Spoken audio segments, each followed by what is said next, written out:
مثل تعویذ ہوتے ہیں کچھ لوگ، وہ جب بھی ملتے ہیں شفا ہوتی ہے۔ انصار آئے اپنی دو باتیں لے کے کہ ہمیں اونٹ مل جائے اور نہر کھدوا دی جائے۔ جیسے وہ آئے نا تو حضور کا چہرہ نور ان کو دیکھ کے کھل گیا، فرمایا مرحبا مرحبا، میرے انصار آ گئے۔ اور کریم فرمانے لگے انصار مدینہ آج تم جو بھی مانگو گے نا میں رب سے دعا کروں گا اور اللہ تمہیں عطا کرے گا۔ ذرا دیکھنا میں جو بھی تم مانگو گے۔ اور سجنوں ہم کیا مانگتے ہیں؟ ہمارا سوال کیا ہوتا ہے؟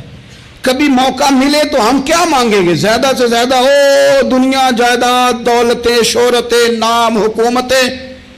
وہ گھر سے ارادہ کر کے آئے تھے کہ ہم نے اونٹ لینا ہے، نہر کا مطالبہ کرنا ہے۔ حضور نے فرمایا جو کہو گے نہ ملے گا۔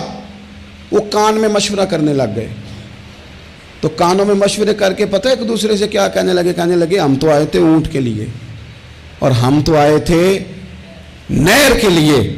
اب کریم فرما رہے ہیں جو مانگو گے ملے گا، تو اونٹ بھی چھوڑو نہر بھی چھوڑو، حضور سے بخشش کی دعا نہ کرا لے؟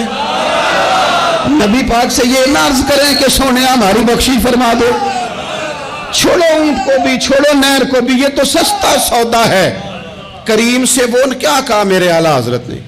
فاضل بریلوی فرمانے لگے مانگیں گے مانگے جائیں گے، منہ مانگی پائے منہ مانگی پائیں گے۔ سرکار میں نہ لا ہے نہ حاجت اگر کی ہے۔ پھر کہنے لگے کون دیتا ہے؟ اور دینے کو منہ چاہیے، دینے والا ہے سچا ہمارا نبی۔ اور واہ کیا جود و کرم ہے، واہ کیا جود و کرم ہے، شہ بطحہ تیرا نہیں سنتا ہی نہیں۔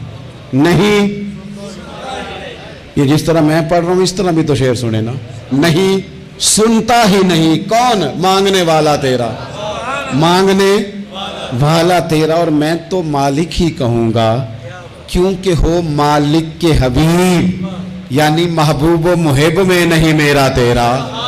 وہ چھوڑو اونٹ تو مل ہی جائے گا، بخشش کی یہ اخلاص ہے، یہ للہیت ہے۔